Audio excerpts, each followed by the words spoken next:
তাইফের ময়দানে ক্ষতবিক্ষত শরীর, রক্ত ঝরছে আল্লাহর নবীর গা থেকে। আহারে, আমি সেই জায়গাও দেখেছি, তাইফের সেই জায়গাটাও দেখেছি যেখানে রাসূলুল্লাহ বেহুশ হয়ে পড়েছিলেন, সব থেকে বেশি রক্ত পড়েছে।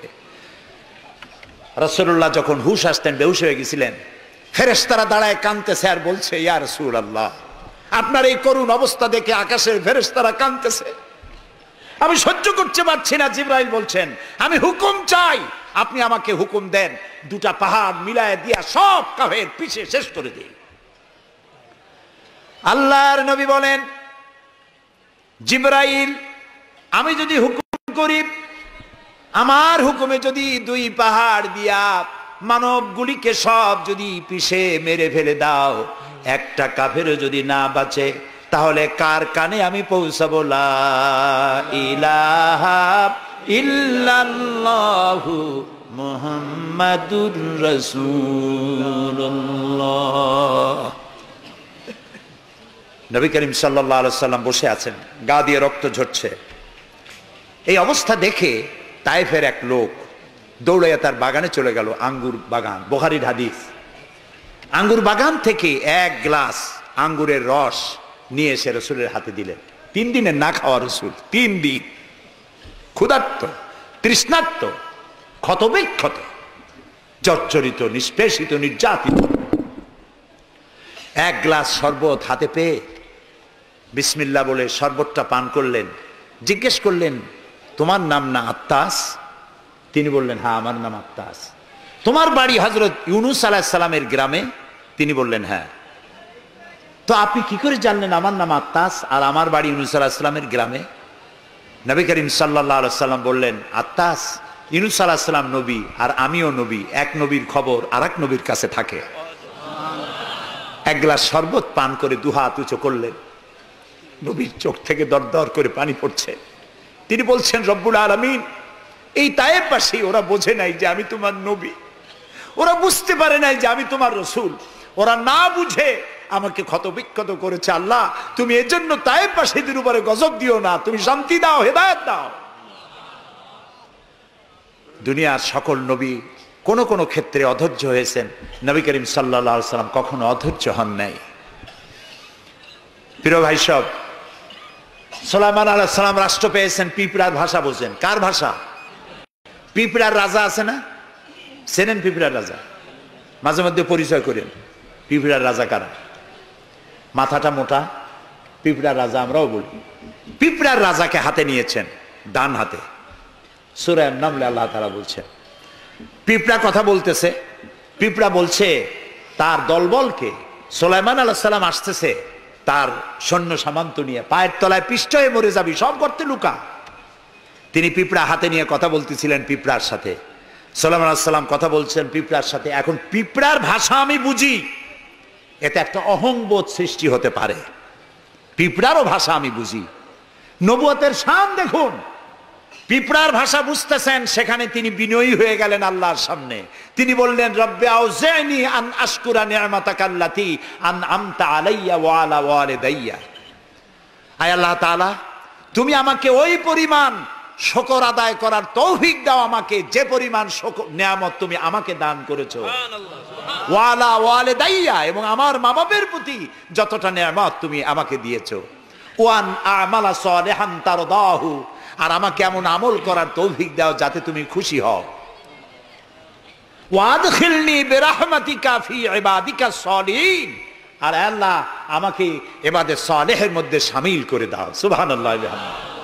প্রিয় ভাই সব, আমার মূল বক্তব্য ছিল এই সব সচ্চরিত্রবান সুপার কোয়ালিটির মানুষ আল্লাহর নবীরা মার খেলেন কেন? শুধুমাত্র দাঁত মাজা, সুরমা লাগান, দাড়ি লাগান। আমি যদি আপনাদের বলি সবাই দাড়ি রাখবেন, আপনারা কি আমার মারতে আসবেন? কেন মারবেন? আমি তো খারাপ কথা কিছু বলি, এই জন্য মারামারি হয় না। মারটা হইল কেন? মার হয়েছে এই কারণে নবীরা বলেছেন, লা ইলাহা ইল্লাল্লাহ, আল্লাহ ছাড়া কোনো ইলাহ নাই, আইনদাতা নাই, বিধানদাতা নাই, একমাত্র আইনদাতা তিনি। এখন আল্লাহর আইনটা কি সেটা আমাদেরকে বুঝতে হবে, সেটার দিকে আমি আগাচ্ছি ইনশাআল্লাহ। নবী করিম সাল্লাল্লাহু আলাইহি ওয়াসাল্লাম যখন এই কালেমার দাওয়াত দিলেন, মার শুরু হয়ে গেল। যারা এতদিন বলছিল আল আমিন, কি বলছিল রসুলকে? আল আমিন, তারাই এখন নবী করিম সাল্লাল্লাহু আলাইহি সাল্লামকে পাগল বলা শুরু করলো। রসুলকে পাগল বলা হলে আঘাত লাগে কার গায়ে? আঘাত লাগে কোথায়? আল্লাহর গায়ে বলা যাবে না, আল্লাহর অস্তিত্বে আঘাত লাগে। আল্লাহ রাব্বুল আলামিন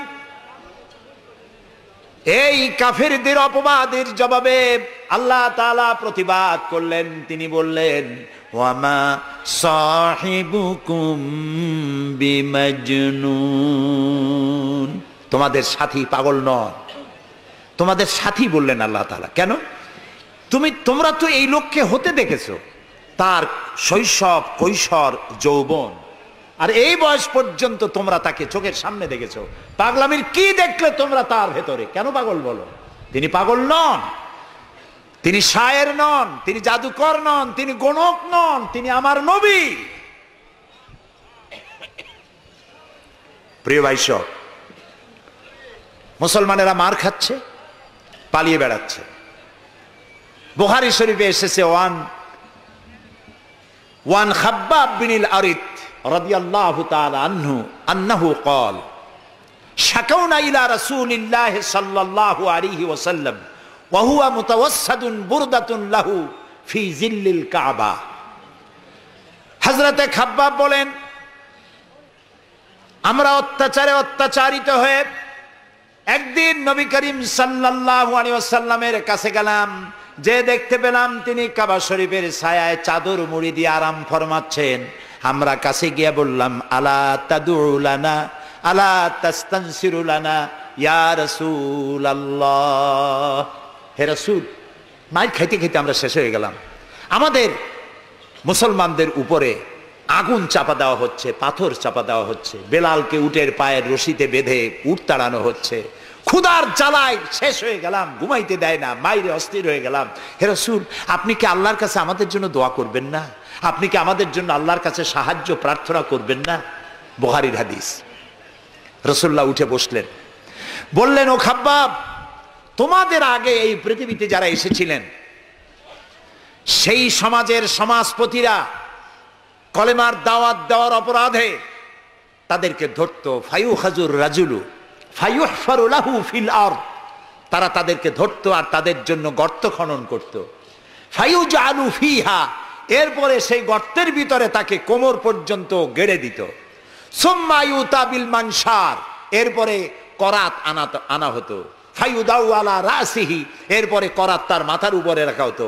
ফায়ুজালু নিসফাইন, এরপরে করাত দিয়ে চিরে জীবন্ত মানুষকে দুই টুকরা করে ফেলে দেওয়া হতো।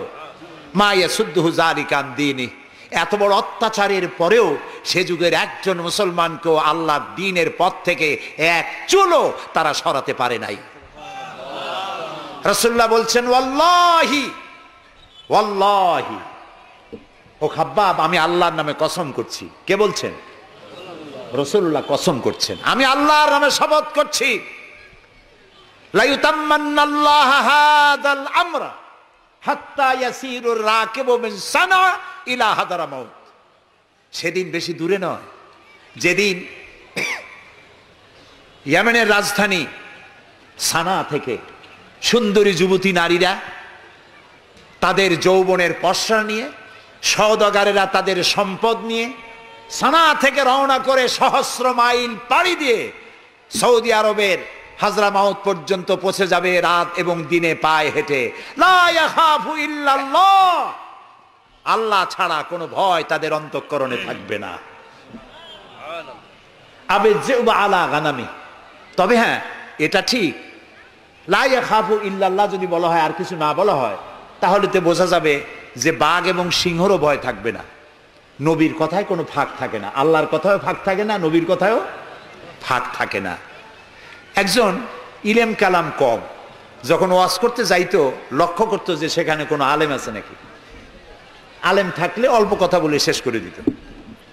তা আলেম আছে কিনা এটা পরীক্ষা করার জন্য বলছে যে, ভাইয়েরা, আমি আজকে একটা পাতা আর ওয়াজ করব, একটা পাতা, এবং তার ব্যাখ্যা এবং বিশ্লেষণ আমি আপনাদের সামনে আলোচনা করতে চাই। জনগণ বলেন, আমরাও শুনতেই চাই। বলুন পাতার ব্যাখ্যা কি?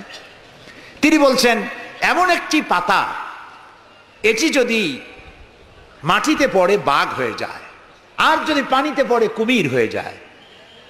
একজন দাঁড়ায় বলল, হুজুর বুঝলাম এ পাতার ফজিলত এমন, মাটিতে পড়লে বাঘ হয়, পানিতে পড়লে কুমির হয়, কিন্তু পাতাটি যদি অর্ধেক মাটিতে অর্ধেক পানিতে পড়ে তাহলে কি হবে? উনি বুঝলেন যে এখানে তো আলেম আছে, কাজী আমার ওয়াজ এখানে শেষ করি। ও আখির দাওয়ান আলহামদুলিল্লাহি রাব্বিল আলামিন। কথার মধ্যে ফাঁক থাকলে এরকম হয়, কিন্তু আল্লাহর কথা, নবীর কথায় কোনো ফাঁক নাই। লা ইয়াখাফু ইল্লাল্লাহ, আল্লাহ ছাড়া কোনো ভয় থাকবে না। কিন্তু গরু ছাগল ভেড়া নিয়ে যাইতে গেলে যদি জঙ্গলের বাঘ আক্রমণ করে, সে ভয় কি থাকবে না? আল্লাহ রসুল ব্যাখ্যায় বলছেন লা ইয়াখাফু ইল্লাল্লাহ আবে যে আলা গানামি, তবে তোমার ঘোড়া, তোমার সাথের ভেড়া, ছাগল, পশু যদি থাকে তো তার উপরে বাঘের আক্রমণ এ ভয় থাকতে পারে, কিন্তু সম্পদ হরণ, সতীত্ব হরণ, জীবন হরণের কোনো ভয় থাকবে না, এমন সমাজ কায়েম হবে। লা ইয়াখাফু ইল্লাল্লাহ ওয়ালাকিন্নাকুম তাস্তাজিলুন, তবে তোমরা খুব তাড়াহুড়ো করছো, একটু সহ্য করো, একটু ধৈর্য ধরো। নবী করিম সাল্লাল্লাহু আলাইহি সাল্লাম একটি সুন্দর সমাজ উপহার দিলেন। আমি ইতিহাস থেকে আপনাকে শোনাতে চাই। রাসূলুল্লাহ ইন্তেকাল করেছেন, ঐতিহাসিকরা লিখছেন মদিনার এক যুবতী নারী কি সমাজ কায়েম করে গেল শোনেন। রাসূলুল্লাহ ইন্তেকাল করেছেন, ঐতিহাসিকরা লিখছেন সেই সমাজের একটি যুবতী নারী মদিনা থেকে কোনো এক আত্মীয়র বাড়ি বেড়াতে রওনা করেছেন। যেতে যেতে আত্মীয়র বাড়ি পৌঁছবার আগেই সন্ধ্যা হয়ে গেল।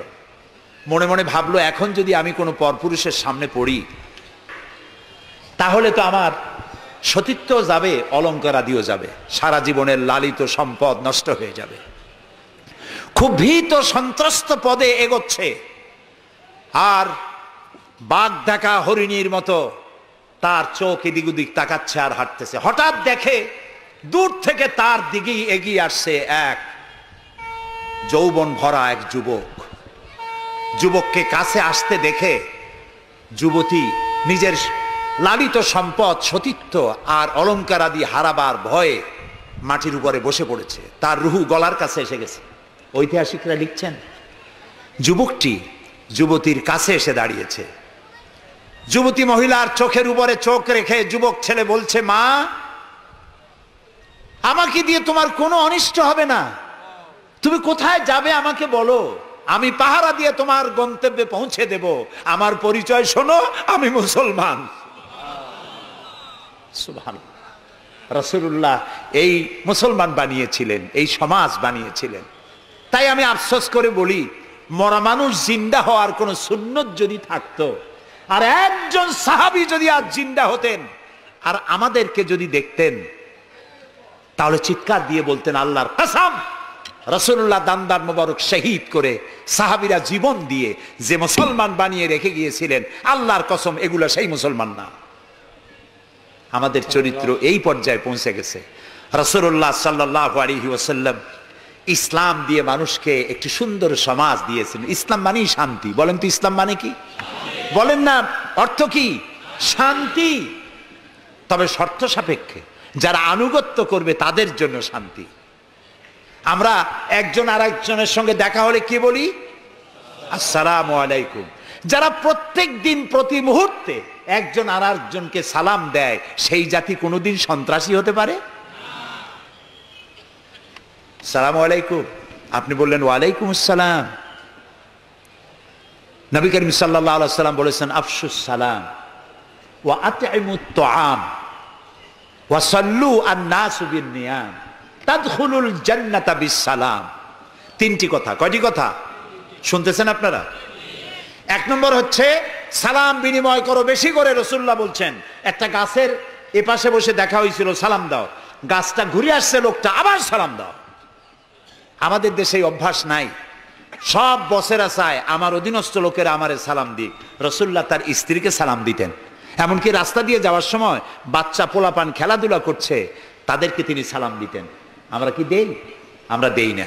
হুজুররা মনে করেন মুরিদরা আমারে দেবে, মন্ত্রী মনে করে অন্যরা আমারে দেবে, এসপি মনে করে পুলিশ আমারে দেবে। কিন্তু সালাম যিনি আগে দেবেন তিনি অহংকার মুক্ত, সুবহানাল্লাহ।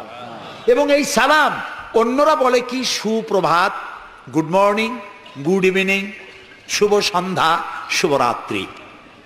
এটার ব্যাখ্যা কি? সকালবেলায় 280 মাইল স্পিডে ঝোড়ো হওয়া প্রবাহিত হচ্ছে, 30 ফিট উঁচু হয়ে জলোচ্ছ্বাস হচ্ছে, মানুষ মরতেছে, বাড়ির টিন উড়ে যাচ্ছে। সকালবেলা কেউ যদি যায় বলে গুড মর্নিং, থাপড়ায় দাঁত ফালাই দেবে না? বেটা এর সাইতে ব্যাড মর্নিং তো কখনো আসে নাই। রাতের বেলায় মা মারা গেছে, তার বাড়ি গিয়ে বলছে গুড নাইট, কেমন লাগবে কোন? সুতরাং ইসলামের বিষয়টাই মোর সায়েন্টিফিক। সুখে দুঃখে, বিপদে আপদে, সুখে শান্তিতে, রাতে দিনে, সকালে সন্ধ্যায় যখন দেখা হচ্ছে একজন আরেকজনকে সালাম, আসসালামু আলাইকুম। পয়সা লাগতেছে? কথা না কইলে বুঝবো কি? বিনা পয়সায় আল্লাহ তোমার উপরে শান্তি দিক, রহমত দিক। আপনি আরো বেশি করে কোন ওয়ালাইকুম আসসালাম ওয়া রাহমাতুল্লাহি ওয়া বারাকাতুহু ওয়া মাগফিরাতুহু। তারপরে কি করেন? হাত দেন।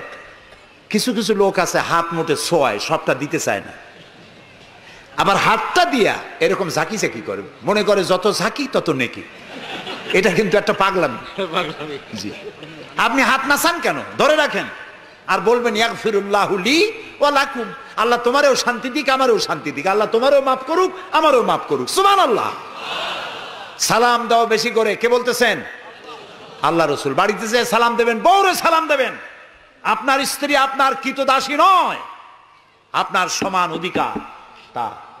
আপনি সালাম দিবেন। ঘরের মধ্যে মুখ কালো করে ঢুকলেন, বউ কিছু কইল না, আপনিও কিছু কইলেন না, মনে হলো দুইজন বোবা। আপনি ঘরের মধ্যে প্রবেশ করতেছেন, আসসালামু আলাইকুম ওয়া রাহমাতুল্লাহ, গৃহবাসীরা তোমাদের উপর আল্লাহর রহমত নাজিল হোক, সুবহানাল্লাহ বলবেন না? আজকেই এই আমল করবেন, বাড়ি যাইয়ে বউরে সালাম দেবেন। তবে যারাদের কোনোদিন দেওয়ার অভ্যাস নাই তাদের একটা সমস্যা হইতে পারে। হঠাৎ করে সালাম দিলে বউ মনে করবে কপালে দুঃখ আছে বুঝে আসছে, একটু বুঝাই বলে নেবেন। তবে আজকের থেকে সালাম শুরু হবে, ঠিক আছে না ভাই? আজকের থেকে শুরু হবে। বাচ্চাকে বাড়ি থেকে বিদায় করছেন, স্কুলে যাচ্ছে, মা বাবা শিখায় বাই বাই, টাটা, যাই যাই, খাই খাই। এটা কথা হইলো? বাচ্চা বিদায় হচ্ছে, বাচ্চার মাথায় হাত দিয়ে বলেন ফি আমানিল্লাহ, তোমারে আমি আল্লাহর আমানতে ছেড়ে দিলাম, সুবহানাল্লাহ। কিসের বাই বাই টাই টাই? আমরা মুসলমান, এই মুসলিম ট্র্যাডিশন, মুসলিম কালচার বাঁচায় রাখতে হবে যে কোনো মূল্যে। ছেলেদের নাম রাখতে গিয়ে মন্টু, বল্টু, সেন্টু, ডবলু, আকাশ খাতুন, বাতাস বেগম, একটা নাম হইল? আচ্ছা ভাই, আপনি লক্ষ্য করেন তো, পৃথিবীতে কোন ইতিহাস সৃষ্টিকারী মানুষ বল্টু আর মন্টু জাতীয় নাম আছে? পৃথিবীর কোন আলেম, হজরত মাওলানা বল্টু সাহেব এখন ওয়াজ করবেন? এই যে মাজার দেখতে পান, ইনি হচ্ছেন হজরত পীরে বুজুর্গ খানানে খানান সিরাজুস সালিকিন মিসবাহুল আরিফিন হজরত মাওলানা সেন্টু রহমতুল্লাহ আলাইহির মাজার আছে? এরকম নাই। আপনি নাম যত খারাপ রাখবেন, আপনার সন্তান গুন্ডা হবে, বদমাশ হবে, চাঁদাবাজ হবে, জিনাকার হবে। নাম রাখবেন মুসলমানি নাম, ভালো ভালো নাম, আরবি নাম। আলেমদের কাছে জিজ্ঞাসা করে নাম রাখবেন যে এই নামটা কি রাখবো আর নামের অর্থটা কি। আন্দাজে আবার নাম রেখেন না। কুয়েত এয়ারপোর্টে একদিন বাংলাদেশের একজনের পাসপোর্ট দেখে পুলিশেরা হাসাহাসি করতেছে। কারণ কি?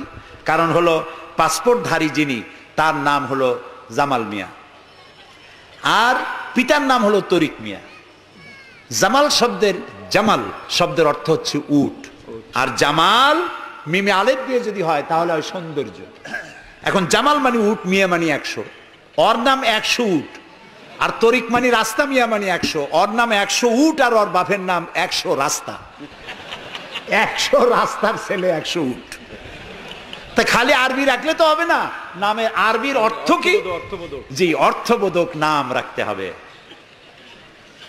তাহলে আমি বলতেছিলাম রাসূলুল্লাহর হাদিস, প্রথমে দিবেন সালাম, আফশুস সালাম ওয়া আতইমুত তাআম, গরিব মিসকিনদেরকে দাওয়াত করে খাওয়াবেন, বন্ধু বান্ধবদের দাওয়াত দিয়ে খাওয়াবেন। খাওয়া খাওয়াইতে কিন্তু মহব্বত বাড়ে, চক্ষু লজ্জার সৃষ্টি হয়। খালি অপরের পয়সা দিয়ে রিকশা চড়বেন, রিক্সায় দুইজন উঠলো, একজন নামে হেঁটে চলে গেল, একসাথে দুইজনে খাইলো, আর একজনে খেলাল করতে করতে বাইরে গেলো, পয়সাও দিল। এই চালাকি এক সময় ধরা পড়ে যায়। এই জন্য মানুষকে বাড়িতে দাওয়াত দিয়ে খাওয়ানো, রাসূলুল্লাহ বলেন দাওয়াত দিয়ে খাওয়াও।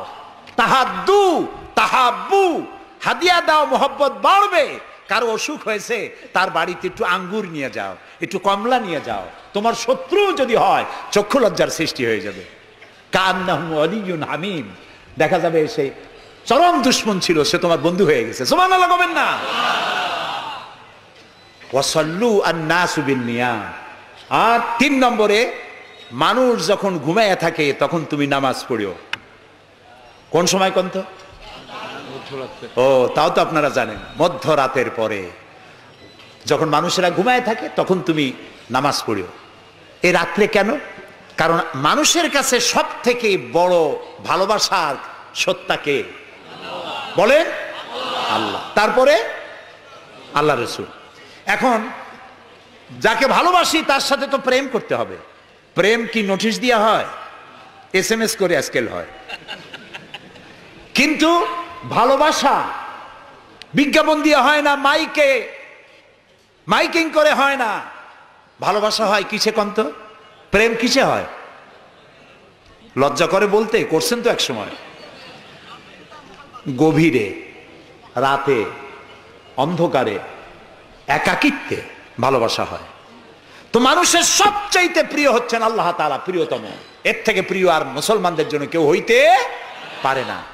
দিনের কোলাহল পূর্ণ অবস্থার ভেতর দিয়ে তুমি তার সঙ্গে আবেগময় কণ্ঠে কথা বলতে পারবা না, এটা আল্লাহ তাআলা জানেন। তাই আল্লাহ তাআলা বলেছেন ওয়াজআলনান নাহারা মাশা, দিন বানাইছি রোজগার করার জন্য, কাজ করো, বসে থাকবা না। ফাইজা কুদিয়াতিস সালাত ফান্তাশিরু ফিল আরদ, নামাজ পড়া হয়ে গেছে, মসজিদে বসে থাকতে পারবা না।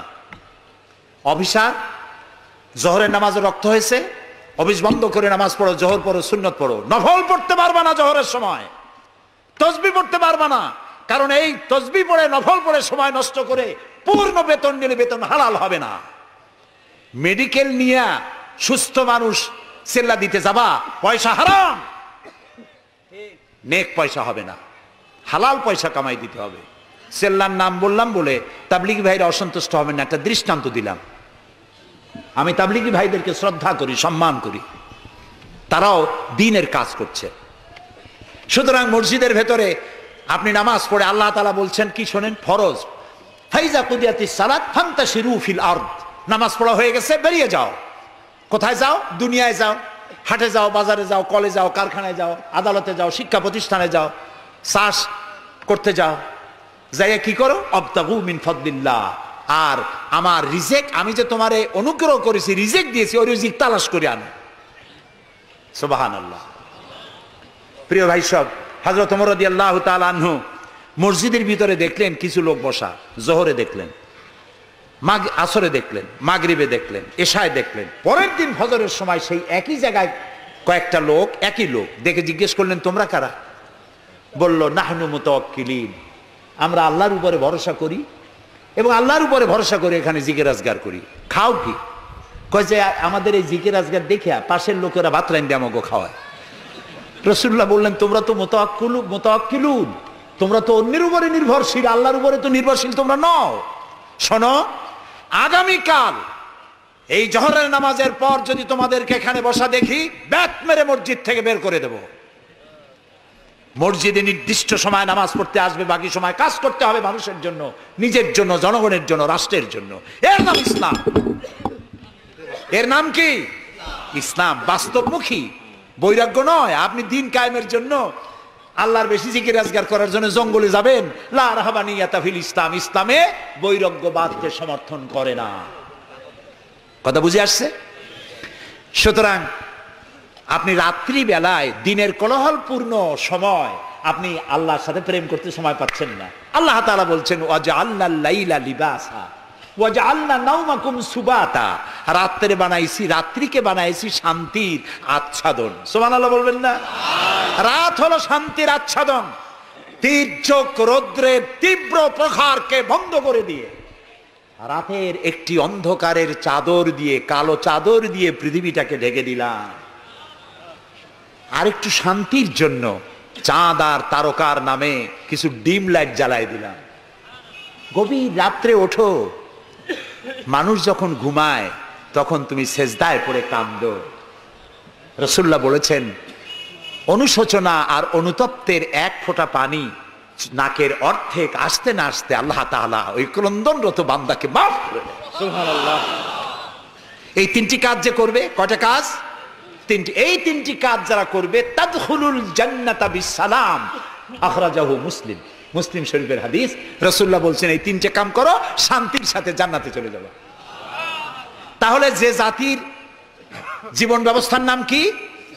ইসলাম। আর আমাদের নাম মুসলমান। সব জায়গায় কিন্তু শান্তি, দেখা হইলে সালাম। আল্লাহর নাম কি? শান্তি। আর আল্লাহর এক নাম কি? সালাম আছে না আল্লাহর নাম? আল্লাহর নাম শান্তি। তারপরে নামাজ পড়ে শেষ করার পরই ডান দিকে বাম দিকে কি বলি? নামাজ পড়েও বলি আসসালামু আলাইকুম ওয়া রাহমাতুল্লাহ। জীবনের শেষ নামাজ কোনটা? জানাজা। তার শেষ কথা কি? আসসালামু আলাইকুম ওয়া রাহমাতুল্লাহ। এরপরে মুমিনদের লাস্ট ডেস্টিনেশন দারাকা দারাস সালাম, শেষ জায়গা কোথায়? জান্নাত। এই যাদের ধর্ম, এই যাদের দ্বীন, এই যাদের জীবন ব্যবস্থা, সেখানে আল্লাহর আইন প্রতিষ্ঠার নামে বোমা মারা লাগবে? জবাব দেন। সন্ত্রাসী তৎপরতা করা লাগবে? কোন নবী, কোন রাসূল সন্ত্রাসী তৎপরতা চালিয়েছেন, মানুষ হত্যা করেছেন, এর কোন নজির আছে পৃথিবীতে? আছে? পৃথিবীতে নাই। আপনারা বলতে পারেন, তাহলে রাসূলুল্লাহ যুদ্ধ করছিলেন কেন?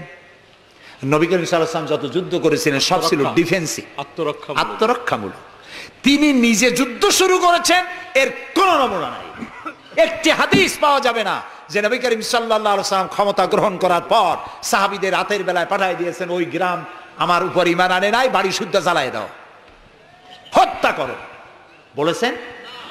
সুবহানাল্লাহ। বন্দীরা এসেছে, বন্দীদেরকে তিনি শর্ত করেছেন, বন্দীদের খাবার দিয়েছেন, থাকার দিয়েছেন, আর বলেছেন কোন বন্দী যদি একটা নিরক্ষর লোককে অক্ষর জ্ঞান সম্পন্ন করাতে পারে, স্বাক্ষর দিতে পারে, এই জ্ঞানটুকুন যদি দিতে পারে, এর বিনিময়ে তাকে মুক্তি দেওয়া হবে। আজকে আমেরিকা আমাদেরকে ভদ্রতা শিখায়, বন্দীদের সাথে তোমরা কি ব্যবহার করেছো?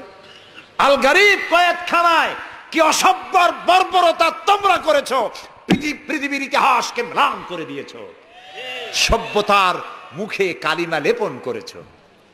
আল গারিব কয়েদখানার তারা কি করেছে আমি ভাষা দিয়া ভদ্রলোকের সামনে তা উচ্চারণ করতে পারবো না।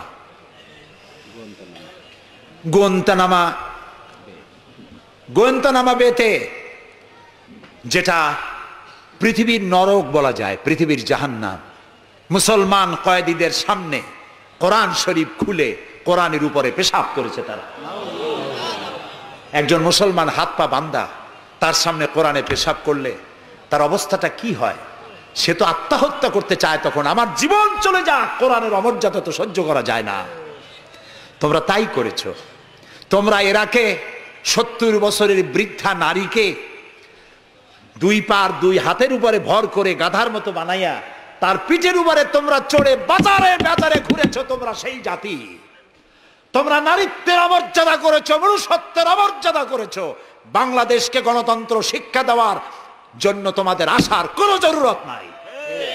গণতন্ত্র আমাদের কাছ থেকে শিখে যাও, সভ্যতা ভদ্রতা আমার দেশ থেকে শিখে যাও। তোমরা সাম্প্রদায়িক সম্প্রীতির কথা বলো, আমার দেশ থেকে শেখো। আমার দেশের হিন্দুরা রোজার মাসে মসজিদের পাশে যত মণ্ডপ ছিল, মাগরিবের আজানের সময় কেউ ঢোল বাজায় নাই, মাইক বাজায় নাই, ঠিক না? আমার দেশের মুসলমানেরা তাদের সারা দিন রোজা রেখে তাদের গান বাজনা চিৎকারে কান অস্থির হয়েছে, কিন্তু কেউ যে বলে নাই যে ঢোল বাজাইতে পারবা না, গান গাইতে পারবা না, বলেছে কেউ? সাম্প্রদায়িক সম্প্রীতি এখানে তোমরা খুঁজে বেড়াও যেখানে সম্প্রীতি নাই। কোথায় সাম্প্রদায়িক সম্প্রীতি নাই? সব জায়গায় সাম্প্রদায়িক সম্প্রীতি। সব থেকে পৃথিবীর মধ্যে বাংলাদেশে সাম্প্রদায়িক সম্প্রীতি সব থেকে বেশি। দেশের বদনাম বিদেশে গিয়ে এত বলে মানুষ, চিন্তা করতেও কষ্ট হয়। এখন ধোঁয়া তুলেছে দ্রব্য মূল্যের জ্বালায় বাংলাদেশ নাকি শেষ। আচ্ছা ভাইরা, দ্রব্য মূল্য পৃথিবীতে কোথায় না বেড়েছে? তবে আমাকে বলতে হবে, দ্রব্য মূল্যের কারণে বরিশালে না খাইয়া মরছে কয়জন? আমি আপনার কাছে হিসাব চাই, বলেন। মরেছে একজনও? বাংলাদেশে মরছে একজনও? দ্রব্য মূল্য বাড়তে পারে, কিন্তু ক্রয় ক্ষমতাও তো বেড়েছে মানুষের, আলহামদুলিল্লাহ বলেন। আমি তো সেদিন আমার পিরোজপুরে দেখলাম এক রিক্সাওয়ালা, তার বাড়িতে শামিয়ানা টানানো। আমি জিজ্ঞেস করলাম, এই বাড়িতে কি বিয়ে নাকি? বললো যে একটা রিক্সাওয়ালা অমুক, তারা চিনলাম, তার বাড়িতে বিয়া। সে বিবাহের জন্য পাড়েরহাট বাজার থেকে, ডেকোরেটর থেকে চেয়ার ভাড়া করে এনেছে, শামিয়ানা এনেছে, সেজন্য ধার কর্য করতে হয়নি, সে পয়সা পেয়েছে, তার কাছে পয়সা আছে। বিজিডি, বিজিএফ, তারপরে বৃদ্ধ ভাতা, বয়স্ক ভাতা, এরপরে মুক্তিযোদ্ধা ভাতা, উপবৃত্তি, টিআর, কাবিখা, বিভিন্ন রকমের বিভিন্ন পদ্ধতিতে মানুষের দুয়ারে ক্রয় ক্ষমতার জন্য সরকার টাকা পৌঁছে দিয়েছে। যদি 4-5 বছর আগে সে কত পাইতো আর এখন কত পায়? সেটাই কথা। 1 টাকা যখন চাউলের সেট ছিল তখন মানুষ না খেয়ে মরতো, এখন 20-22 টাকা, তা তো না খেয়ে মরছে না। আলহামদুলিল্লাহ বলে, আলহামদুলিল্লাহ বলে। সুতরাং এই সব বাজে কথা বলে মানুষকে বিভ্রান্ত করার কোনো সুযোগ নাই। যাক, এটা আমার পয়েন্ট না। আমার পয়েন্ট ছিল, আল্লাহর আইন প্রতিষ্ঠার জন্য বোমা মারা, সন্ত্রাসী তৎপরতার কোনো সুযোগ নাই। আজকে যারা বোমা মারতেছে, এই যে ঝালকাঠি মারলো না, কয়জন মারছে? 2 জন। যেটাই মারলো, এইখানে বসে তারে পুলিশে ইন্ট্রোগেশন করতেছিল। ইন্ট্রোগেট করার সময় তারে জিজ্ঞেস করলো, তুমি মারলা কেন? কয় যে আমি আল্লাহর আইন প্রতিষ্ঠা করতে চাই, সে আল্লাহর আইনের বিরুদ্ধে অবস্থান নিয়েছে, বিচার করে, সেই জন্য তারে মারছি। আচ্ছা, বিচারকরা কি আইন তৈরি করে? জবাব না দিলে বুঝবো কি আমি? আপনারা সবাই শিক্ষিত, সিটি কর্পোরেশনের লোক, জবাব দিবেন ঠাস ঠাস করে পুরুষের মতো। বিচারকরা আইন বানায়? তৈরি করা আইনের উপরে তারা ডিসিশন দেন। এই যে আইনজীবী 2 জন 2 পাশে আমার বসে আছে, ওনরা যে পার্লামেন্টের মেম্বার, আদালতে এই জন্য এমপি কে দেখাই দেয়। জি, তো এই যে 2 জন আইনজীবী বসে আছেন আমার পাশে, ওনরা প্রতিষ্ঠিত আইনের উপরে ওনরা আর্গুমেন্ট করেন। আমার দেশে যত আইন আছে, সিভিল ল যেটা, সেখানে তো ইসলামী আইন আছে, আছে না বললেন কেন আন্দাজে? সিভিল লর মধ্যে আছে, ক্রিমিনাল লর মধ্যে কিছুটা নাই, কিন্তু সিভিল লর মধ্যে আছে। মুসলিম পারিবারিক আইন, এটা তো আছেই। সুতরাং বিচারক মারা, আইনজীবী মারা। এরপর বললো, আচ্ছা তুমি যদি এখন মরো, কয় যে আমি তো শহীদ হয়ে যাবো। আরে উল্লুক, তুমি শহীদ হবা কেমনে? তুমি তো মানুষ খুন করে আসছে, তোর তো জাহান্নামে যাওয়া লাগবে। চট্টগ্রামে যে মারলো, বোমা মারতে গিয়ে 2টা হাত গেছে, 2টা পা চলে গেছে। তারপরে তাকে হসপিটালে নেওয়া হয়েছে, পানি চাইছে, এক নার্স পানি দিয়েছে বাম হাত দিয়ে। সে কয় যে বাম হাতে পানি খাবো না। তুই মুসলমান? কয় যে নার্স বলছে আমি মুসলমান। বাম হাত দিয়ে পানি দিলা কেন? আমি তো মুসলমান, ডান হাত দিয়ে পানি দাও। আমি শুনে পরে এক বক্তৃতায় বললাম, আসছে মানুষ খুন করিয়া, ও এখন বাম হাত আর ডাইন হাত তালাশ করে। একজনের নাকি মোষ ছিল খুব বড়, আছেন এরকম কিছু মোষওয়ালা, বড় মোষ, ঠোঁট ঠোঁট ঢাকা। কিছু কবি, বুদ্ধিজীবী, এরা কোন রকম বুদ্ধিজীবী হইতে চাইলে এরকম একটু মোষ টোষ বড় থাকা লাগে, চুল টুল 5-6 মাস কামায় না, এরকম একটা অবস্থা। আর মাথাটা ইন্টারন্যাশনাল এয়ারপোর্ট, চুল টুল নাই, স্টেডিয়ামের মতো, চতুর্দিকে কিছু দর্শক আছে, মাঝখানে খালি। তো এইরকমের একজন মোষওয়ালা, ঘন মোষ, এত বেশি মোষ যে টর্চ মারিয়াও বোঝা যায় না যে লোকটা হাসে না কান্দে। ওই রকম এক মোষওয়ালা লোকের মদ খাওয়ার অভ্যাস ছিল।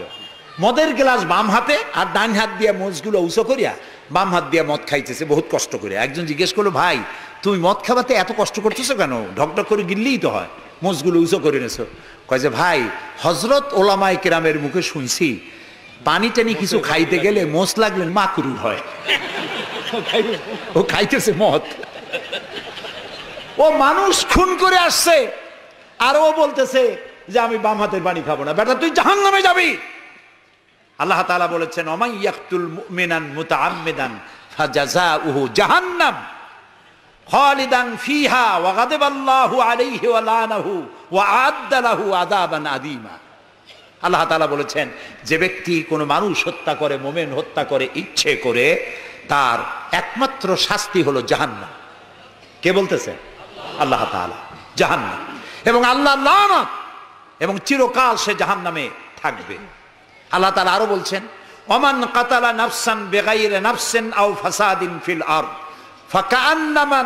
ফাকান্নামা কাতালান নাসা জামিআ। যদি বিচারকরা বিচারের মাধ্যমে কাউকে মৃত্যুদণ্ড না দেয়, এরকম কোন মানুষকে কেউ যদি হত্যা করে, সে একটি মানুষ হত্যা করলো না, সেজন্য বিশ্বের সমগ্র মানব গোষ্ঠীকে হত্যা করলো। একটা মানুষ হত্যা করার অপরাধ হচ্ছে বিশ্বের সব মানুষ হত্যা করার সমান। ওয়ামান আহিয়াহা, আর কেউ যদি একটি মানুষকে বেঁচে থাকার সুযোগ করে দিল, ফাকান্নামা আহিয়ান নাসা জামিয়া, সেজন্য সারা পৃথিবীর মানুষগুলিকে বেঁচে থাকার জন্য সুযোগ করে দিল। যারা মানুষ হত্যা করে তাদের শাস্তি কি? আল্লাহ তাআলা বলছেন, ইন্নামা জাযাউল্লাযীনা ইউহারিবুনাল্লাহা ওয়া রাসূলাহু ওয়া ইয়াসআউনা ফিল আরদি ফাসাদান। যারা আল্লাহর এই জমিনে বিপর্যয় সৃষ্টি করতে চায়, সন্ত্রাস সৃষ্টি করতে চায়, তাদের জন্য 4 প্রকার শাস্তি। কয় প্রকার শাস্তি? কে বলতেছে? যারা বোমা মারে, যারা গ্রেনেড হামলা করে, যারা মানুষ হত্যা করে, যারা শান্তিপূর্ণ সমাজের উপরে সমাজকে বিশৃঙ্খলা সৃষ্টি করতে চায়, আল্লাহ তাআলা তাদের জন্য 4 প্রকারের শাস্তি নির্ধারণ করেছেন। আইয়ুকাত্তালু, তাদেরকে হত্যা করো, আও ইউসাল্লাবু, অথবা তাদেরকে শুল দণ্ডে দিয়ে দাও, আও তুকাত্তা আইদিয়াহুম ওয়া আরজুলিহিম, অথবা তাদের ডান হাত আর বাম হাত উল্টা কেটে দাও। হয় প্রথমে ডান, পরে বাম পা, বাম হাত ডান পা, একটার উল্টা আর একটা কাটো। চতুর্থ, আও ইউনফাউ মিনাল আরদ, অথবা দেশ থেকে বহিষ্কার করে দাও। সুতরাং আজকে যারা সন্ত্রাসী তৎপরতা চালাচ্ছে, তাদের সাথে ইসলামের কোনো সম্পর্ক নাই। পত্রিকার মাধ্যমে, এক শ্রেণীর সাংবাদিকতার মাধ্যমে, এক শ্রেণীর ধর্মনিরপেক্ষ রাজনীতিবিদরা এই সমস্ত সন্ত্রাসের দোষ আলেমদের মাথায় উঠায় দিতে চেয়েছিল। আল্লাহ আমাদের রক্ষা করেছেন, আলহামদুলিল্লাহ।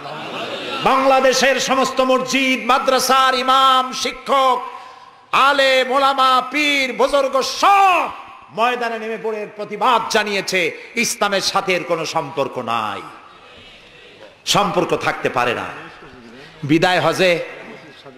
বিদায় হজে শুনতেছেন, নবী করিম সাল্লাল্লাহু আলাইহি ওয়াসাল্লাম বক্তব্য রাখছেন। বিদায় হজে নবী করিম সাল্লাল্লাহু আলাইহি ওয়াসাল্লাম বললেন, ও সাহাবীরা, আজকের কোন দিন? তারা বললেন, আজকে 9 জিলহজ, ইয়াউমে আরাফা। এটা কি মাস? তারা বললেন, জিলহিজ্জা, এটা জিলহজ মাস। যে ঘর তোমরা তওয়াফ করে, এই ঘরটা কার? সাহাবীরা বললেন, এটা আল্লাহর ঘর। নবী করিম সাল্লাল্লাহু আলাইহি ওয়াসাল্লাম বললেন, আজকের দিন, আরাফাতের দিন যেমন পবিত্র, আজকের মাস যেমন পবিত্র, আল্লাহর ঘর যেমন পবিত্র, তোমাদের একের রক্ত আরেকজনের কাছে সেই রকম পবিত্র। সুবহানাল্লাহ বলেন। রাসূলুল্লাহ বলছেন, একটি মানুষ হত্যা করা কত বড় অপরাধ শোনো। গোটা বিশ্ব ধ্বংস হয়ে যাওয়া আল্লাহর কাছে সহজ, একটা মানুষ হত্যা করা এর থেকে বেশি কঠিন আল্লাহর কাছে। এবং কিয়ামতের দিন আল্লাহ সর্বপ্রথম হত্যার বিচার করবেন। কাবিল আর হাবিলের বিচার দিয়া রক্তের বিচার শুরু হবে সর্বপ্রথম। সুতরাং হত্যা করা সন্ত্রাসবাদীদেরকে আপনারা ধরিয়ে দেবেন। জেএমবি নামে, জেহাদের নামে যারা কলঙ্ক সৃষ্টি করেছে ইসলামের, তাদের ব্যাপারে কোনো ছাড় দেওয়া যাবে না। সুইসাইড করা, এইভাবে আত্মঘাতী বোমা ছেড়ে দিয়ে যারা মৃত্যুবরণ করে, তাদের ব্যাপারে আল্লাহ তাআলা বলেছেন, ওয়ালা তাকতুলু আনফুসাকুম, তোমরা আত্মহত্যা করো না। আত্মহত্যা করা হারাম। আত্মহত্যা করা কি? আত্মহত্যাকারীদের জানাজা নাই, গোসল নাই, কাফন নাই, জানাজা নাই। আত্মহত্যা যারা করবে, কিয়ামতের দিন আল্লাহর জান্নাত হারাম, চিরকাল জাহান্নামে থাকতে হবে। আত্মহত্যা করবে, সেই অস্ত্র দিয়ে নাকি বিচার হবে? জি, যে অস্ত্র দিয়ে আত্মহত্যা, আপনি তো হাদিসও জানেন। রাসূলুল্লাহ বলেছেন যেটা দিয়ে সে নিজেকে হত্যা করবে, ওই অস্ত্র দিয়ে তাকেও সে নিজেকে নিজে ওইটা দিয়ে আত্মহত্যা করতেই থাকবে কিয়ামতের দিন। বলেন নাউযুবিল্লাহ। প্রিয় ভাই সব, আমি ইসলাম আপনাদের সামনে বুঝাচ্ছিলাম। মারামারি কাটাকাটির মধ্য দিয়ে ইসলাম আসে নাই। ইসলাম এসেছে ভালোবাসা, আন্তরিকতা, প্রেম, উদারতা, ঔদার্য, মহব্বত আর রাসূলের অনুপম চরিত্র মাধুর্যের মধ্য দিয়ে ইসলাম প্রতিষ্ঠিত হয়েছে। এর থেকে শান্তির ধর্ম, এর থেকে ভালো জীবন ব্যবস্থা, এর থেকে সায়েন্টিফিক জীবন ব্যবস্থা পৃথিবীতে আর নাই। এই ইসলাম এর মধ্যে আল্লাহ আমাদেরকে পয়দা করেছেন, বলি আলহামদুলিল্লাহ। আজ আর বলবো না, বাকি কথা বলবো আগামীকাল ইনশাআল্লাহ। আর ঢাকা থেকে কয়েকটা লাইব্রেরি, মোবাইল লাইব্রেরি এসছে, এখানে বইপত্র পাওয়া যায়। বিশেষ করে যে কোরআনের তাফসীর আমি করতেছি, এতক্ষণ কোরআনের ব্যাখ্যাই বলেছি। এই কোরআন শরীফের বাংলা অনুবাদ আল কোরআন একাডেমি লন্ডন ওরা করেছে 750 পৃষ্ঠা কোরআনে কারীম, একদিকে আরবি আর একদিকে বাংলা, সুন্দর সহজ সাবলীল অর্থ করা। এটি মাত্র 120 টাকা হাদিয়ায় তারা দেয়। এটি ছাপা খরচও না, শুধু মানুষেরা বেশি করে জানুক সেই জন্য তারা বিতরণ করছে। আপনারা নেওয়ার সময়, যাওয়ার সময় নিয়ে যাবেন। আর তাফসীর জানার জন্য তাফহিমুল কোরআন, বর্তমান বিশ্বের শ্রেষ্ঠ তাফসীর তাফহিমুল কোরআন পড়ার আহ্বান জানাচ্ছি।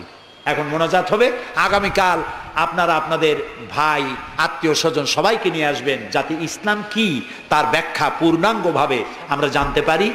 19 নম্বর আয়াত সূরা আলে ইমরানের ব্যাখ্যা কালকে দেওয়া হবে।